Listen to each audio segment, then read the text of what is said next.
rain had fallen all evening, soaking the cobblestones of East London. Clara Hastings pulled her coat tighter as she stepped out of the cab onto Blackwood Lane. The house stood at the very end of the lane, Blackwood House. Clara's heart raced as she whispered to herself, "It's only a house." She had invited her two closest friends to spend the weekend with her. Eleanor, standing with her red scarf, looked uneasy, and James found the architecture fascinating. The heavy door groaned open, exhaling a draft of cold air as they stepped inside. That night, the wind howled against the windows, and the old house seemed to groan in protest. Eleanor explored the drawing room and found a covered canvas leaning against the wall. "Who is he?" she asked. Clara examined the plaque beneath. Before Clara could answer, the candle flickered violently. Though no draft stirred, they decided to explore. Dust motes danced in the shafts of weak sunlight. One door in particular drew Clara's attention.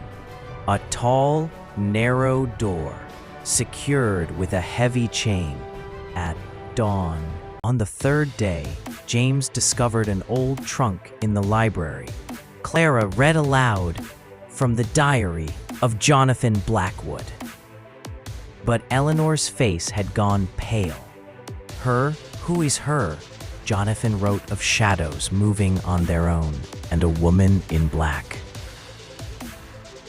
That night, Eleanor could not sleep. She wandered into the hallway.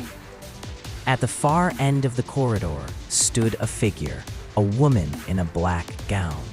Eleanor dropped the candle and screamed.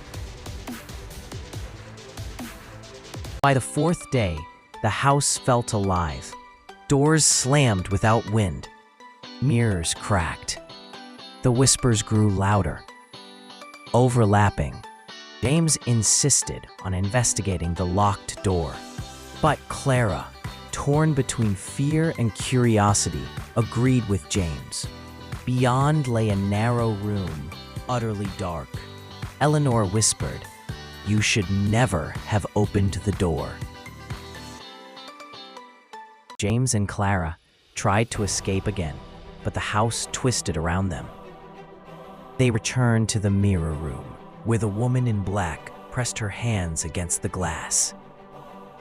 Clara realized the truth. Jonathan Blackwood had bound her to protect the world. The woman reached through the mirror, brushing Clara's skin. In the morning, Blackwood Lane was silent, with the house empty. Only the mirror remained, restored and whole, with familiar figures inside.